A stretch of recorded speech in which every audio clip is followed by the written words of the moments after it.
حج کے جو فرائض ہیں ان کی ادائی میں وقوف عرفات کو مرکزی حیثیت حاصل ہے اور قیام عرفات کو حج کا نقطہ عروج بھی قرار دیا جاتا ہے۔ حج شروع ہونے کے دوسرے دن تمام زائرین منی سے ظہر کی نماز سے قبل عرفات کے میدان میں پہنچ جاتے ہیں۔ عرفات کا میدان مکہ کے مقدس شہر سے کچھ 20 کلومیٹر کی دوری پر مشرق کی طرف واقع ہے، یہیں جبل رحمت ہے۔ پیغمبر اسلام صلی اللہ علیہ وآلہ وسلم نے اسی پہاڑ پر اپنا آخری خطبہ دیا تھا۔ میں چاہوں گا کہ اس آخری خطبے کے حوالے سے کہ یہ ایک ایسا، اس کو خطبہ کہہ لیجئے، صرف مسلمان نہیں تمام تر انسانیت کے لیے ایک ایسا چارٹر کہہ لیجئے کہ اس میں تمام کی تمام تر وہ باتیں ہیں کہ جو اور کسی چارٹر میں ہمیں نہیں نظر آتی ہیں۔ یہ جو خطبہ ہے اس کے حوالے سے چاہوں گا کہ تھوڑی سی رہنمائی، اس حوالے سے بھی ہماری رہنمائی فرمائیں۔ ڈاکٹر صاحب پہلے آپ۔ جی، عرفات کے میدان کے حوالے سے ذکر آپ نے کیا۔ میدان عرفات روایت میں ملتا ہے کہ یہ جو میدان ہے بروز محشر جو میدان ہوگا اس میں یہ حصہ بھی شامل ہوگا۔ یعنی روز محشر کا جو میدان ہے وہ میدان، اس میدان کو بھی اس میں شامل کیا جائے گا۔ تو ایک تو یہ میسج ہے کہ ہم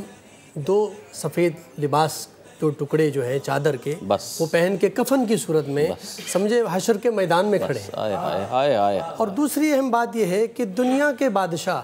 جب بلاتے ہیں مجرموں کو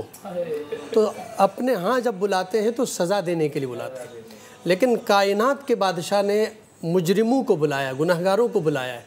اپنے دربار میں بلایا ہے سزا دینے کے لیے نہیں بلکہ بخشنے کے لیے بلایا ہے، معافی کے لیے بلایا ہے۔ روایت کے الفاظ معصوم کا فرمان ہے کہ میدان عرفات میں جب حاجی پہنچتا ہے اور وہ جو درمیان میں خاص وقت وہاں پر گزارتا ہے،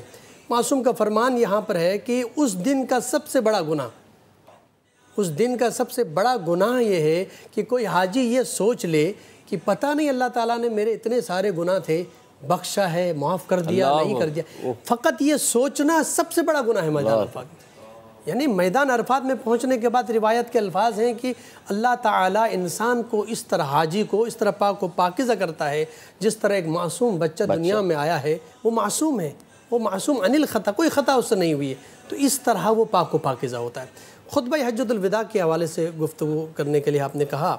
یقیناً یہ خطبہ چارٹر آف ہیومن رائٹس، جو اقوام متحدہ نے ایک چارٹر بنایا ہے ہیومن رائٹس کا، وہ تو 1948 میں بنا ہے، اور آج دنیا کے سامنے پیش کر رہے ہیں کہ اس سے بڑا اچھا چارٹر کوئی نہیں ہے۔ اگر دیکھا جائے تو 1400 سال پہلے اس سے بہترین چارٹر رسالت مآب صلی اللہ علیہ وآلہ وسلم نے میدان عرفات میں اپنے خطبے میں پیش کیا۔ آپ نے فقط مسلمانوں کو مخاطب نہیں کیا بلکہ انسانوں کو مخاطب کیا، انسان کو مخاطب کر کے، جس میں ہر انسان شامل ہے، کوئی مذہب و مکتب کی قید نہیں تھی۔ اور آپ نے فرمایا یہاں تک کہ فقط انسان، اور اس میں خواتین کا تذکرہ فرمایا، اس میں آپ نے بچوں کا تذکرہ فرمایا، آپ نے غلاموں کا تذکرہ فرمایا، آپ نے گزشتہ جو روابط تھے جو خاص کر سود کے کاروبار کے حوالے سے، آپ نے اس کے خاتمے کا اعلان فرمایا۔ اور خاص کر آج دنیا مغرب جو ہے اسلام کو کہتا ہے کہ عورت کی آزادی اسلام میں نہیں ہے، عورت کو حقوق نہیں ملے۔ رسالت مآب صلی اللہ علیہ وآلہ وسلم نے خصوصی طور پہ اس خطبے میں ارشاد فرمایا کہ اپنے خواتین کا خاص خیال رکھو، اور آپ نے فرمایا کسی عربی کو عجمی پر، کسی عجمی کو عربی پر کوئی فخر و مباحات حاصل نہیں، اس لیے کہ عرب اس زمانے میں، اور آج بھی آپ نے دیکھا ہوگا، عرب کو ایک خاص اپنے لیے فخر و مباحت کرتے ہیں کہ ہم عرب ہیں، اور عجم کا مطلب یہی ہوتا ہے کہ گونگے بہرے، یعنی وہ کہتے ہیں کہ جس کو عربی نہیں آتی ہے وہ گونگے بہرے ہیں، جبکہ رسالت مآب نے اس مقام پر فرمایا کسی عربی کو عجمی پر کوئی فوقیت نہیں ہے، کسی کالے کو گورے پر، گورے کو کالے پر کوئی فوقیت نہیں ہے۔ آج نسلی جو تفرقات ہیں، جو دنیا کے اندر خواتین، مرد اور جنسی حوالے سے دیکھیں گے یا خاندانی حوالے سے یا دیگر جو حوالے سے جو آپس میں تفرقہ ہے اور اختلاف ہے اور کسی کو فوقیت دی جا رہی ہے دنیا داری کے اعتبار سے، اللہ کے نبی نے اس مقام پر فرمایا کہ کوئی کسی کو کوئی مرتبہ اور مقام حاصل نہیں ہے، خاندان کے اعتبار سے، نسل کے اعتبار سے، رنگ و نسل کے اعتبار سے یا دولت کے اعتبار سے، بلکہ فرمایا ان اکرمکم عند اللہ اتقاکم، تم میں سے بہترین انسان خدا کی بارگاہ میں وہ ہے جو خدا کی بارگاہ میں متقی ہو، جو پرہیزگار ہو۔ آپ کے خطبات میں بہت ساری باتیں ہیں، آپ کے چھوٹے چھوٹے خطبات ملا کے خطبہ حجۃ الوداع بنتا ہے۔ آپ نے مختلف مقامات پر چھوٹے چھوٹے خطبات دیے، لیکن یہ خطبہ حجۃ الوداع آپ نے، چونکہ جمعہ کا دن بھی ہے اور اس مقام پر خطبہ بھی ہوگا، تو وہ خطبہ جو وہاں پر ہوتا ہے ہر سال دنیا بھر کے چینل جو ہیں اس کو اپنی زبانوں میں ٹرانسلیٹ کر کے بھی دکھاتے ہیں، لیکن ایک خطبہ وہ ہوا تھا جو رسالت مآب نے آج سے 1400 سال پہلے ارشاد فرمایا تھا، اس خطبے کی مثال نہیں ملتی۔ آج دنیا کے سارے چارٹر ان کے سامنے رکھ دیے جائیں تو آپ ان چارٹرز کے اندر بھی دیکھیں گے تو اس پر عمل پیرا کوئی نہیں ہو رہا، لیکن رسالت مآب وہ ہیں کہ جنہوں نے اس چارٹر کو فقط پیش نہیں کیا، فقط قوانین پیش نہیں کیے، بلکہ آپ نے ایک ریاست قائم فرمائی، مدینہ کی ریاست، اور اس میں ان تمام قوانین کو لاگو فرمایا۔ آپ نے خواتین کے حقوق دیے، آپ نے غلاموں کے حقوق دیے، آپ نے تمام مذاہب کے لوگوں کے حقوق دیے۔ وہاں عیسائی بھی رہتے تھے، وہاں یہودی بھی رہتے تھے، وہاں اور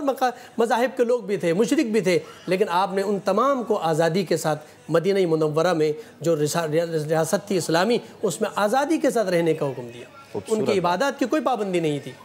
تو یہ رسالت مآب کا جو چارٹر آف ہیومن رائٹس ہے وہ فقط انسانوں تک محدود نہیں تھا، بلکہ انسانوں سے آگے بڑھ کے جانوروں کے لیے بھی حقوق ہیں۔ اسلام تو فقط انسانوں کی بات نہیں کر رہا ہے، انسانی جو حقوق اس وقت جو چارٹر آف ہیومن رائٹس ہے اقوام متحدہ کا، وہ تو ایک انسان کے دنیا میں آنے کے بعد شروع ہوتا ہے، لیکن اسلام تو انسان کے دنیا میں آنے سے پہلے حقوق دے رہا ہے۔ وہ جو شکم مادر میں بچہ ہے اس کے حقوق کا اسلام بات کر رہا ہے، اس کے بھی حقوق ہے۔ تو اسلام نے ایک بہترین چارٹر پیش کیا۔ جتنے چارٹر دنیا کے سامنے ہوں، آج ہم فخر کرتے ہیں کہ ہیومن رائٹس کا چارٹر، اس میں انسانی حقوق کی بات ہو رہی ہے، اور وہ مغرب بھی کہتا ہے کہ انسانی حقوق اسلام میں نہیں ہیں، جبکہ ہیومن رائٹس کو اگر واقعاً حقیقی طور پہ دیکھا جائے تو ہیومن رائٹس کا جو اصلی چارٹر ہے وہ رسالت مآب نے پیش کیا اور عملی طور پر اس کو نافذ بھی فرمایا۔ خوبصورت بات۔